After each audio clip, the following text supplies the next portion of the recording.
Welcome back to part 2 of our fall New England trip. We're in Lake Placid now, which was known for the 1980 Olympics Winter Games, and this is where the men's hockey team beat the Russians team, and the film Miracle on the Ice was based about. Here we visited all the Olympic museums, drove up to the top of Whiteface Mountain, visited Mount Van Hovenberg, which is noted for their bobsled and cross-country ski runs.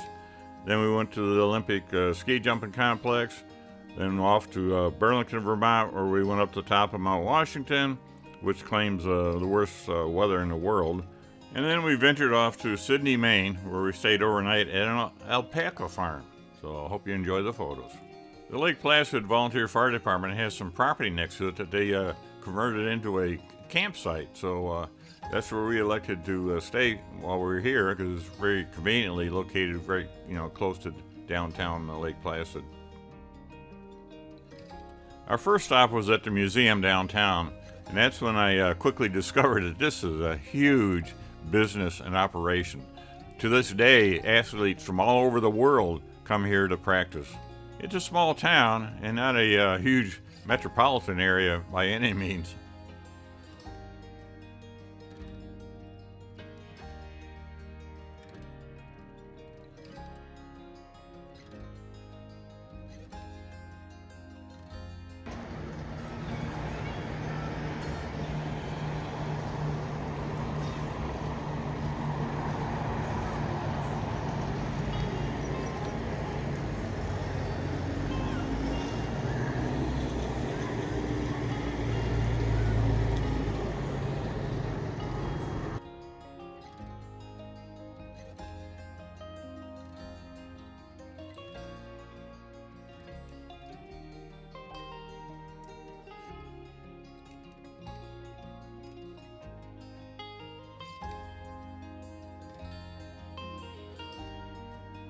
This is the actual rink that was used when the Americans played against the Russians. And then we got a bobsled simulator that you can sit in and feel what it's like going down a bobsled run.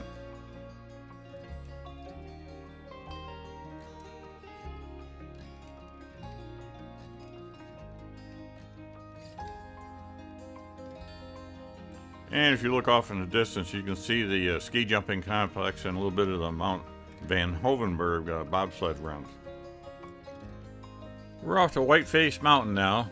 At the summit is 4,867 feet, and at the toll gate down at the bottom is 2,351 feet, basically giving you a 450-foot rise every mile.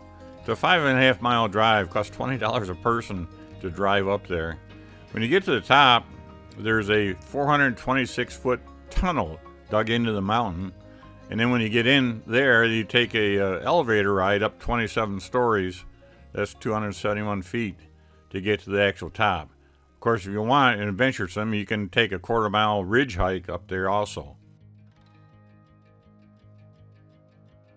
When you get to the top, along with a fantastic view, there's a small gift shop naturally, and a little small cafe where you can get something to eat. And if you'd elected to take the quarter-mile hike up to the top instead of the elevator, this is where you would have ended up at.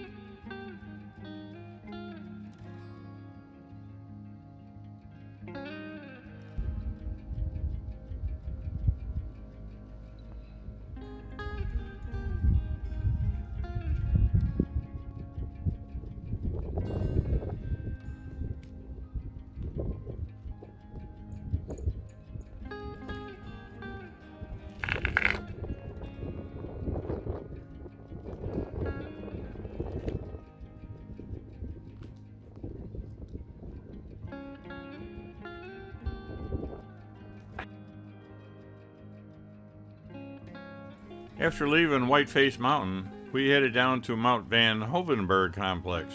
That's where they do bobsledding, cross-country skiing, and biathlon, and even a dirt bike practicing and training.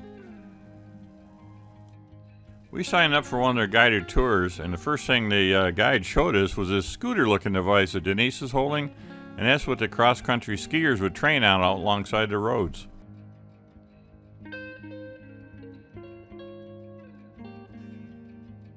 This next indoor area is where they would practice their initial start for the bobsled runs.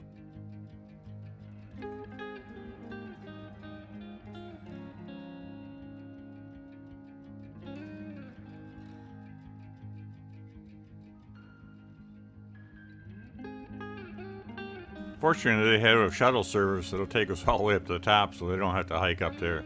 This first little track is a coaster. They call it a cliffside coaster. It's the longest coaster ride in North America at 1.4 miles long. It'd be quite a ride to take that up and back down.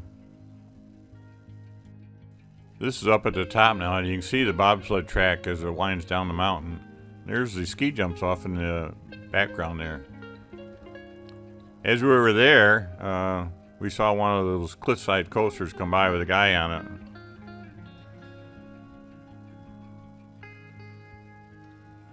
This is the start of the actual bobsled runs, and we were able to get out and actually walk down the track part way.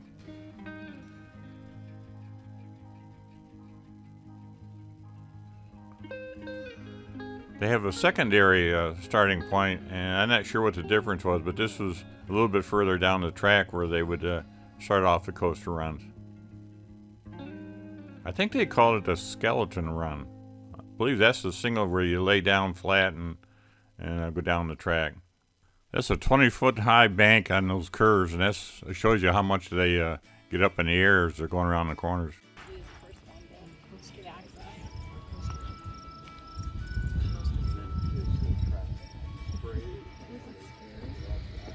So we refrigerate the cement form.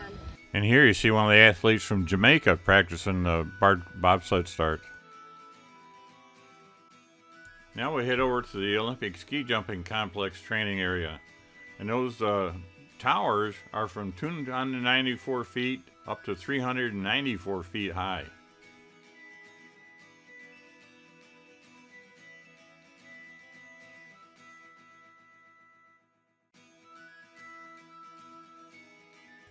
They have gondolas there for you to ride up to the top, and then when you get to the tower, there's an elevator inside that takes you all the way up to the top of the tower, and you can look down directly down the ski jump.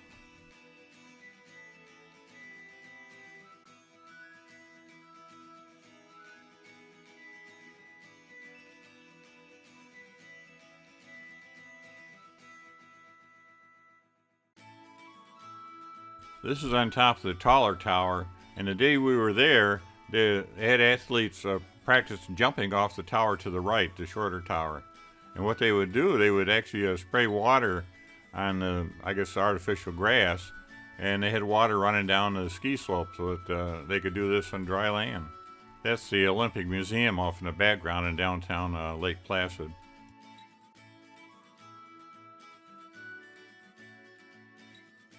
And as we pan around, that's the top of Whiteface Mountain that we were there a little bit earlier.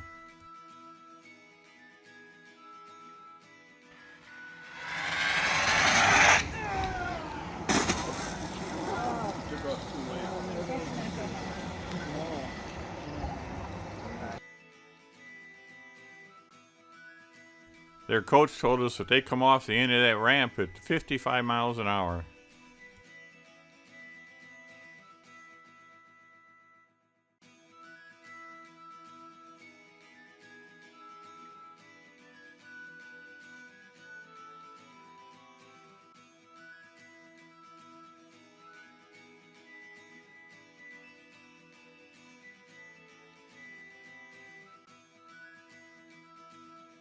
This is another jump area where it looks like they would do acrobatics and slide down and do a flip and jump into a swimming pool.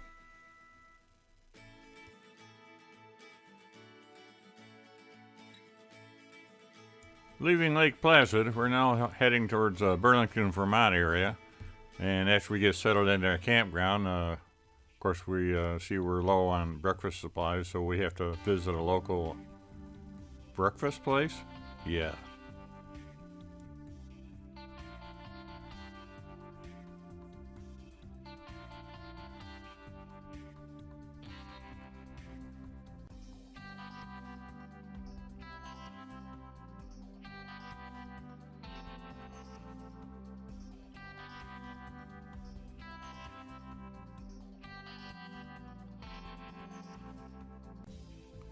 I can't remember if this was Saturday or a Sunday, but we drove into downtown Burlington, and they have this, I guess it's a little marketplace going on, and streets are blocked off where you can go up and down the street and see the shops and get things to eat.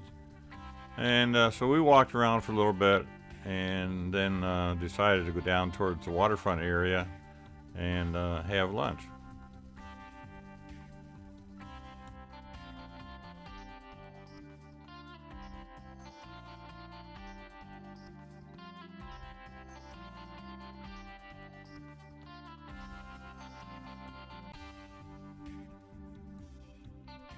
I'm not sure, but this may be the start of Denise's quest for lobster rolls. And after lunch, we went to see the largest filing cabinet. Another tourist trap.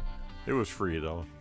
Our following day's adventure was to take the auto road drive up to the top of Mount Washington. Now, Mount Washington is state-owned, but the road is privately owned since 1906. And they get $45 for the driver and the car, and then $20 for each additional passenger. It's a 7.6 mile drive. It takes about a half-hour drive to get up there, and you gain over 4,000 feet in elevation. So the peak is at 6,288 feet. So that's one continuous grade all the way up and all the way down. So because of that, some cars are not even allowed to take the drive. Basically, if you can't shift into a lower gear descending to, protect your brakes and that, they won't let you on the road for the drive up or back. It's a fairly steep drive, about a good 10% grade almost the entire way, with no guardrails, as you can see, especially when you're just kind of bearing up towards the top. Now, one thing Mount Washington is noted for is supposedly has the worst weather in the world. At the top, I don't remember what year, but they had clocked winds at 231 miles an hour. That's amazing. We visited, they have like a little museum that you can tour. I think it costs $1 or 50 cents or something like that. And they have a lot of exhibits. Some of the wildlife, I guess it's up there. There's a pretty fox and a pretty bobcat.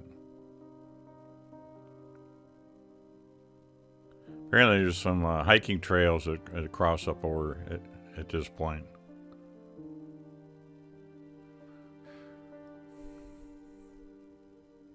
Of course, they have a big weather station facility there.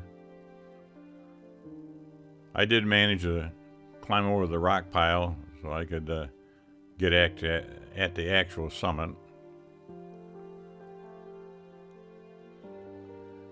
There's also a cog railway that comes up from the opposite side of the mountain, and that they get $85 a head to ride that up to the top and back.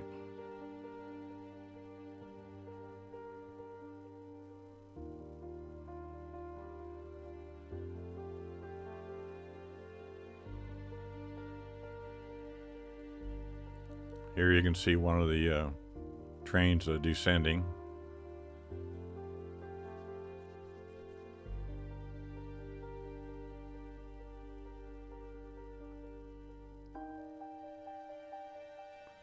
This tip-top house was closed at the time we were there, and I'm not really sure what all's inside of it.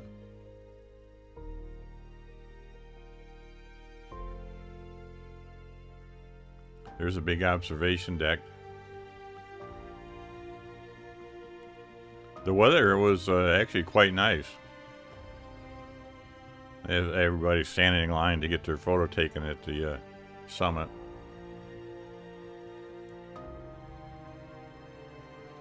That apparently is a Mount Washington ski area across the valley. Oh, we're headed back down now, and we did pull over a few spots. I wasn't really concerned about the brakes, but we took a couple breaks just to take pictures.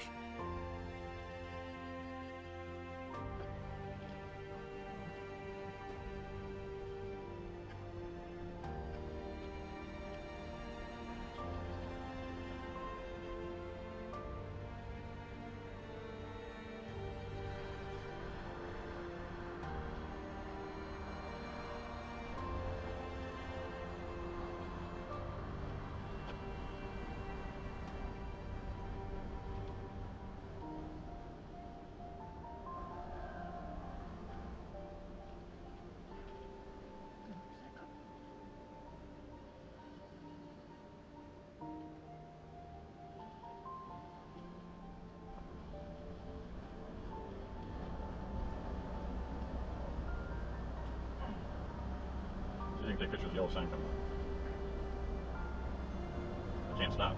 I'll just slow down. But you get real close to it. Get up. Get up.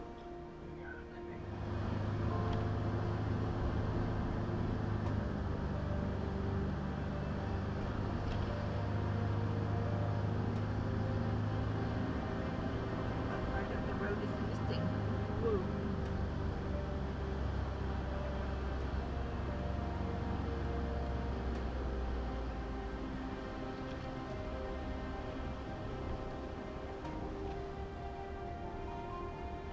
Oh, he's trimming trees. Wonder why. A good green tree.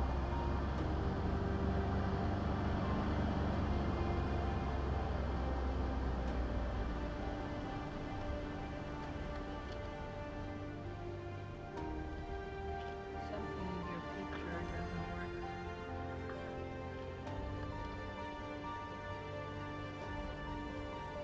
You got lots of room. Inside. You're Yeah, we're the ones to worry about.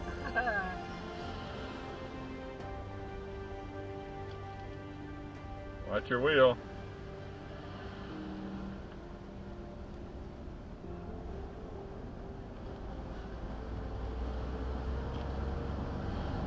You almost go off in that ditch. Stop to cool your brakes.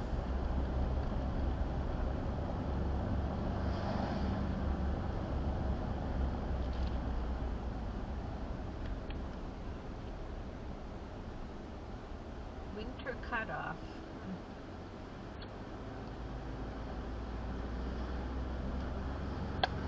Are we supposed to stop to cool our brakes? I have a couple of times. Stop to cool your brakes.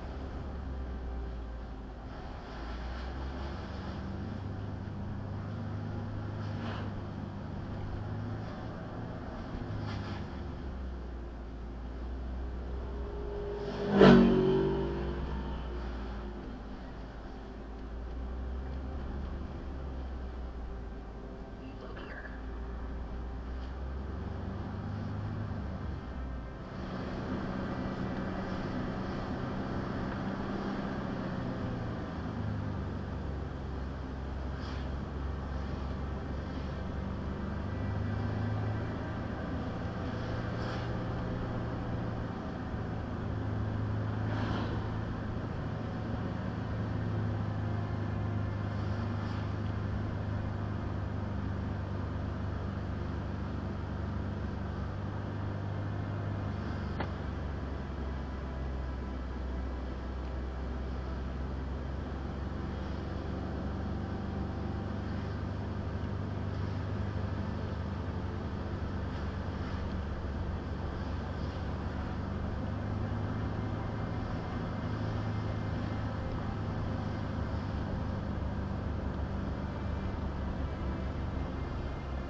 You're at 2,000 something elevation right now. And you have about a mile to go. There's a pond. There's a pond.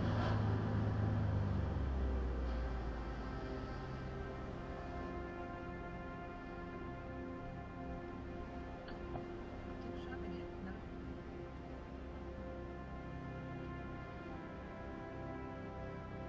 Nice little view going on.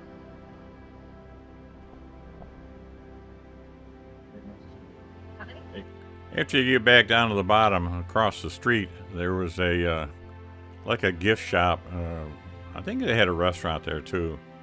So we decided to go over and look around, and they had these exhibits of wildlife, and of course a lot of souvenirs that you can purchase.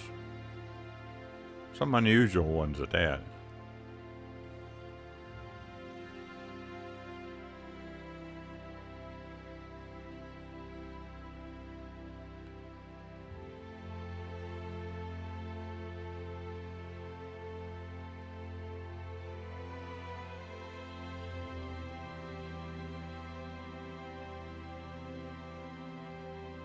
Oh, we're back down town, and this car climbed Mount Washington. That's the sticker you get for paying $65 to go up to drive up to the top of the mountain. I saw this car downtown for sale. I thought that was pretty neat. I forgot what kind it was now.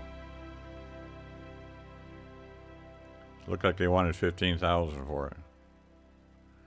So we're headed off to Sydney, Maine now, and this is a Harvest Host location, and it was an alpaca farm. So we spent the night there, and the host was very gracious. They come down and met us and took us into the barn and told us all about the alpacas and how they're raised. And I guess they shear them much like sheep and send all the fur off, and then they get products made out of it. And he has a little store there that you'll see at the end of the pictures where he sells socks and hats and other things. They're kind of a curious animal. They're very friendly if you got food, but as soon as the food runs out, they turn around, turn their backs on you, and they're not interested at all of you being there.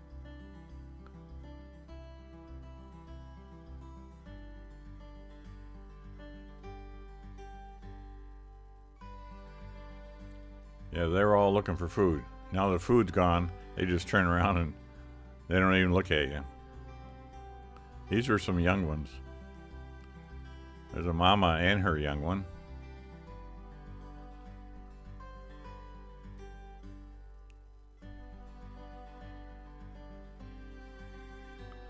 They look real cuddly, but they're not really not. And he had this guinea hen that was guarding the place. And here's his little store he had next to his house, where he had all his products you could buy. So that's pretty much it so far up into Maine, and our next trip will cover going up into the Bay of Fundy and our return home. So far I hope you've enjoyed the videos and the photos.